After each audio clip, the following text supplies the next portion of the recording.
Happy Halloween. Today you can see me sitting here in my pumpkin kesa, the right color for the day, the night, the eve that we call Halloween. And somehow the pumpkin made it into what we are going to hear today. Pumpkins feature centrally in stories. And one of these stories is also the story of a wonderful thing turning into a pumpkin at the stroke of the clock at midnight. You might wonder, where is he going with this? This is the Soen Shaku commemoration day. And yes, exactly, that is where this talk is going. Stories are told, and this is the story of Soen Shaku, or in the Japanese would say Soen. We all know about the parts of his life that are so important to Zen, Rinzai Zen in particular, arriving in America.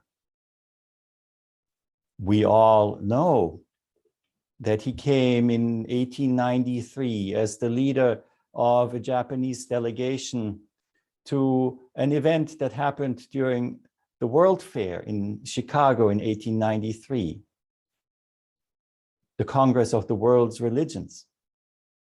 And he was there. So were Indian gurus, so were all religions that were represented majorly here in this endeavor. It was a wonderful meeting. And we know that after it, this year triggered eventually one of his students appearing in America, Nyogen Senzaki, and continuing Nyogen Senzaki with Soen Roshi's friendship started via correspondence. All of this that we see here as the Zen Studies Society and much of the Rinzai practice here in the United States unfolded. A wonderful story to be beheld, but also to be looked at from the pumpkin point of view. I owe a lot of this information to a wonderful scholar who teaches at the University of Hawaii, whose name is Michelle Moore.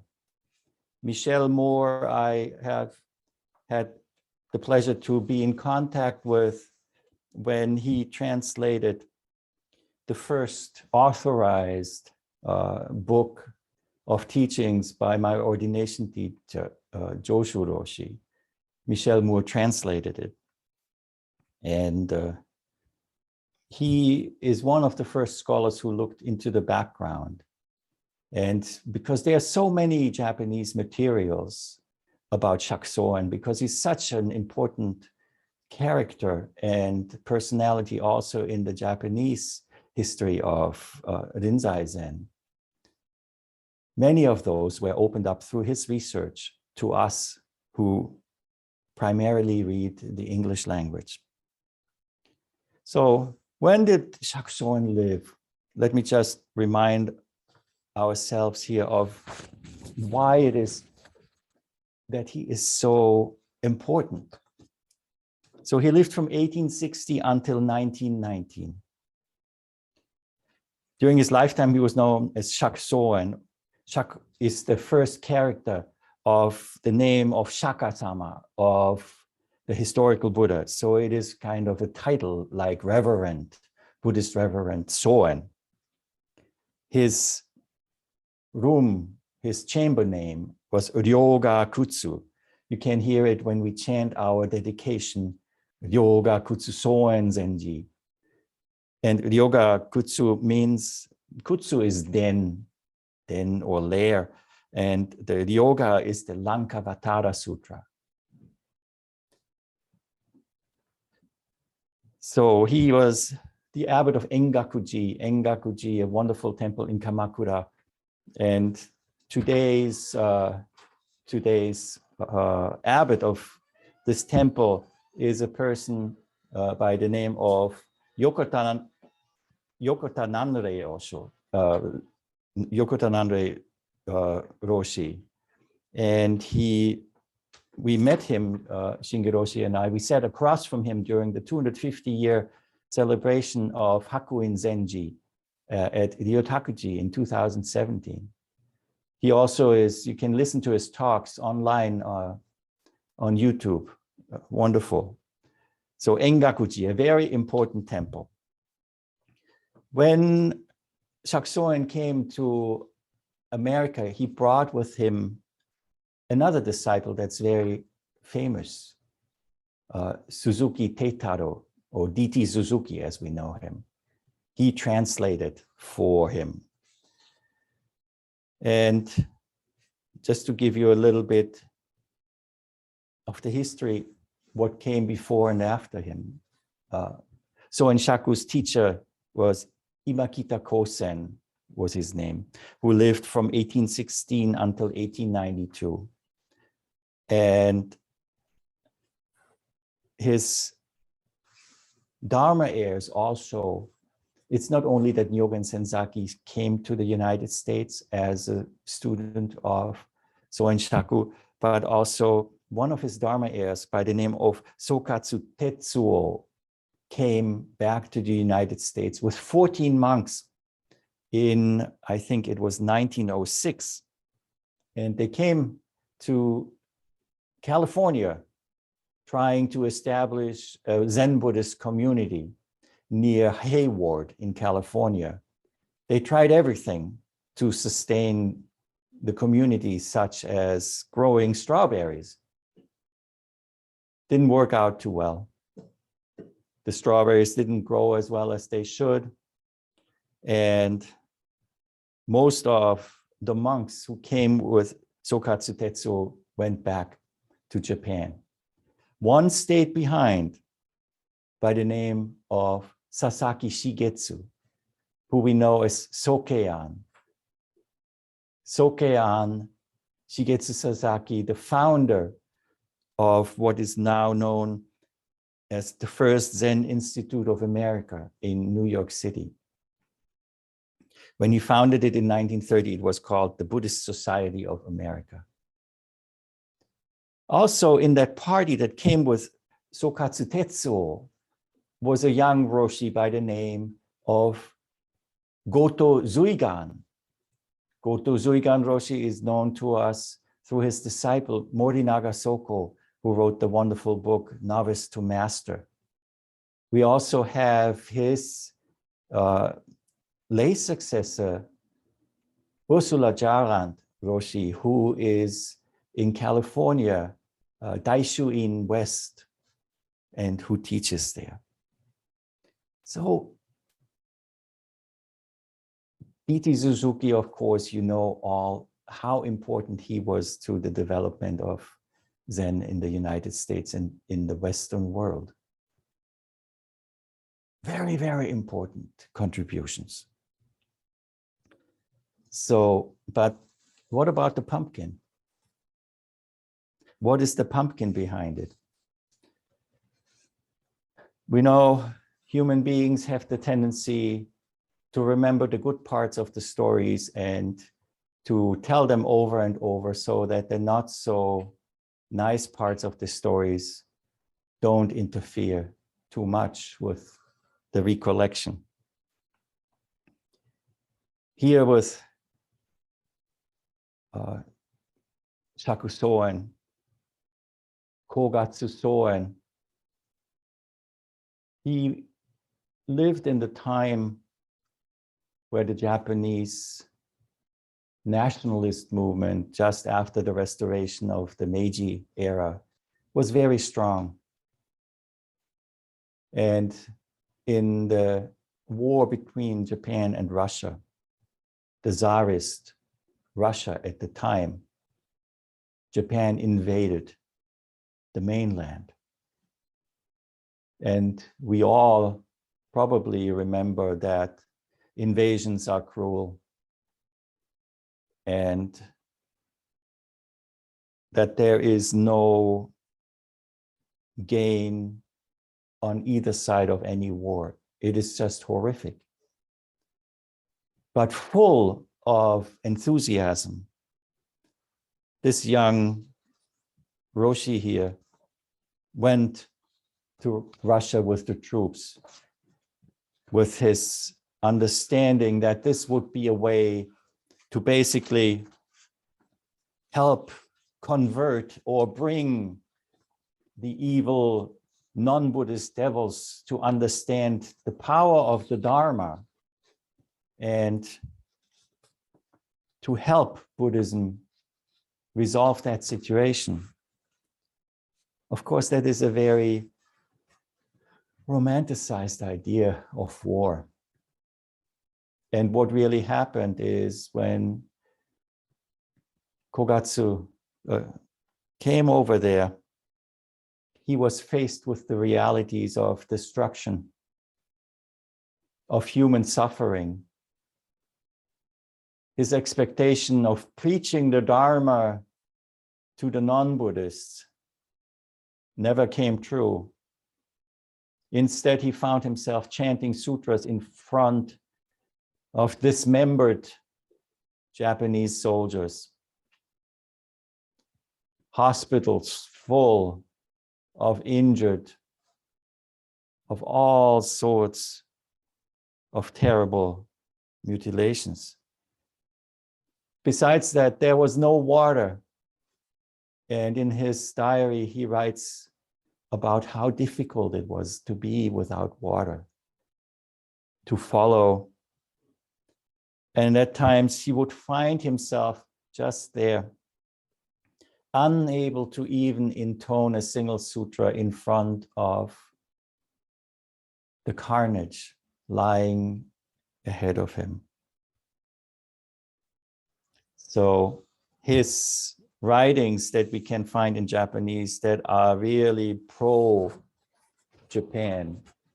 and spreading Buddhism with the expansion of the Japanese Empire met reality.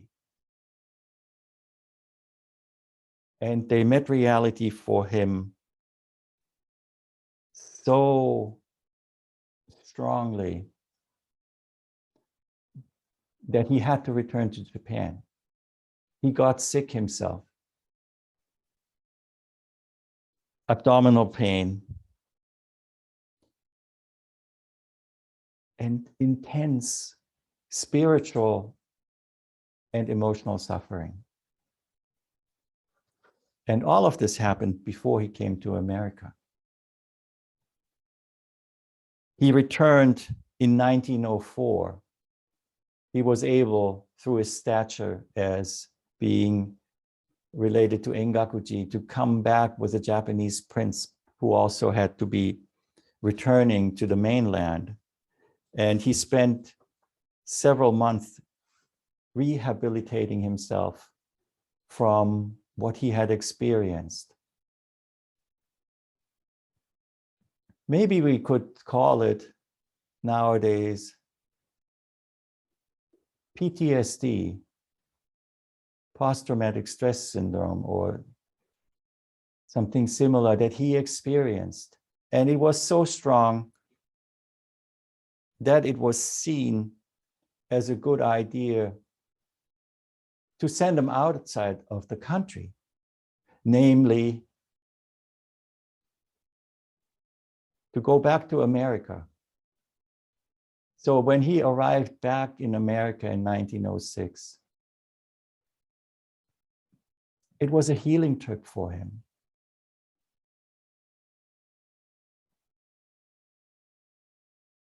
You might ask, well, why are you telling me this? It is so much nicer to believe in the shiny story of it. But it's important to know because we all have to know and understand our stories as they are. And we have to investigate how they are and what they contain, not just following hagiographic accounts, making people into saints, making causes into noble causes, lost or not. Very important. Another aspect that I would like to point out here is the relationship with D.T. Suzuki, namely how D.T. Suzuki also had an immense influence on us, how we read about Zen. In that 1893 address to this Congress of the World's Religions, this is the translation that Michel Moore created from the original. And I will read it to you. It's just the first paragraph out of how he started his speech to this wonderful body. It's also be said, it's quite interesting. Here comes this Japanese monk speaking in Japanese and then followed by another Japanese translating it into English. There was quite in stark contrast, for example, with the Indian teachers who came, who spoke perfectly English and dazzled the audiences listening with their Indian philosophy. But here is the translation. Ladies and gentlemen, all the various things succeed to each other in the unlimited dimension of time and are aligned in the endless dimension of space. But what are they made of?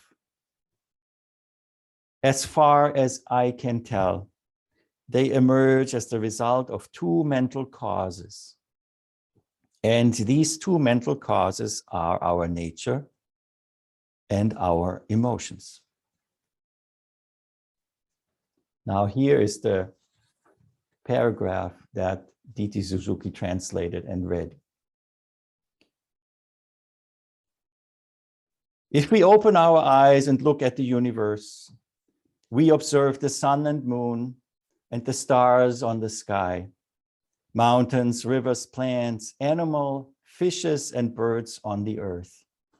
Cold and warmth come alternately. Shine and rain change from time to time without ever reaching an end. Again, let us close our eyes and calmly reflect upon ourselves. From morning to evening, we are agitated by the feelings of pleasure and pain, love and hate, sometimes full of ambition and desire, sometimes called to the utmost excitement of reason and will. Thus, the action of mind is like an endless issue of a spring of water. As the phenomena of the external world are various and marvelous, so is the internal attitude of human mind. Shall we ask for the explanation of these marvelous phenomena? Why is the universe in a constant flux? Why do things change? Why is the mind subjected to constant agitation? For these, Buddhism offers only one explanation, namely the law of cause and effect. So just to remind ourselves, this is what Soen Shaku said. Ladies and gentlemen, all the various things succeed to each other in the unlimited dimension of time and are aligned in the endless dimension of space. But what are they made of? As far as I can tell, they emerge as the result of two mental causes. And these two mental causes are our nature and our emotions. Wow, what a difference.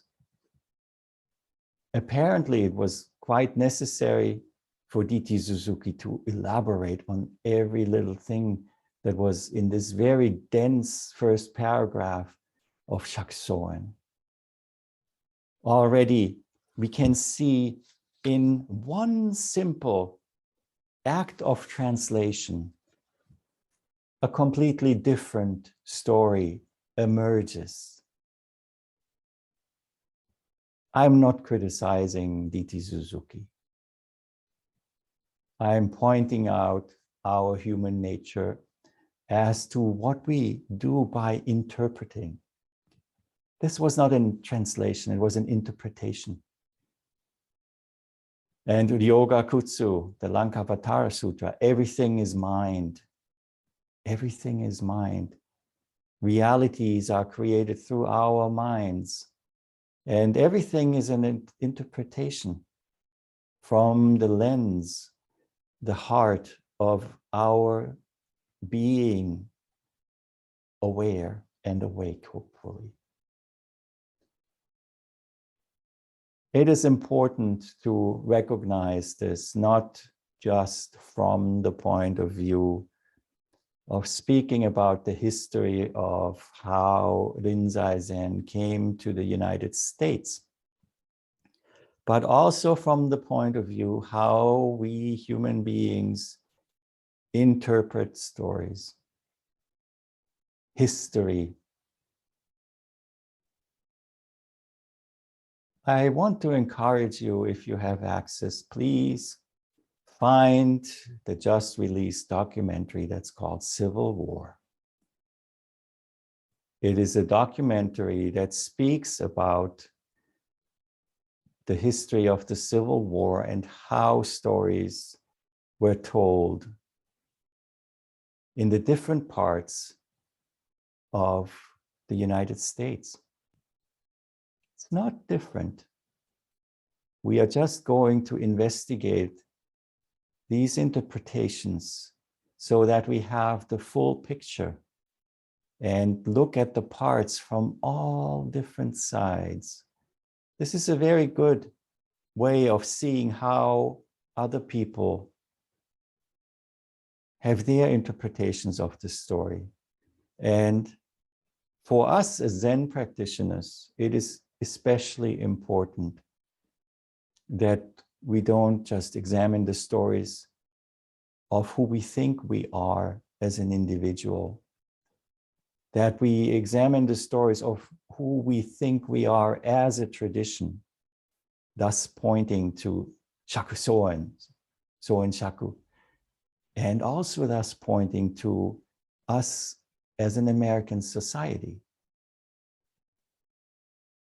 These are investigations that engage us with what it means to not only being an individual, not only being a practitioner in a specific tradition, but also being a member of a society that has its own stories and that we live up to the calling to tell these stories to the best of our knowledge, to not assume what we are being told is how it is, but to investigate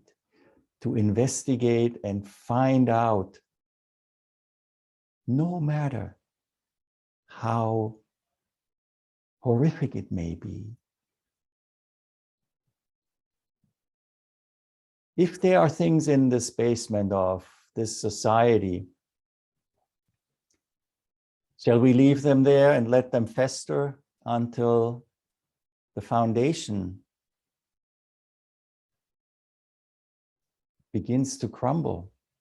Or shall we go into these dark recesses of not only our own personal minds, our minds as a tradition, but also our minds as members of this society? That's why we come together here, so we can help each other, shine the light on this journey of entering this dark realm, which once was called reality. it seems like a chore or something really difficult to do. But the richness of being able to fully recognize our shortcomings as a species, our shortcomings as individuals, and to follow that vow that we see manifest in people like Soen Shaku, his predecessors and his successors, to look at that what was and is without avoidance, with an open heart and the willingness to do better. So this is not to judge anyone, to judge history, but to remind us all as Zen practitioners, as human beings, we are called to act differently at this time, to look at what we believe, to look at what ideas and ideals we subscribe to with this open mind that includes the view from the point of view of the pumpkin.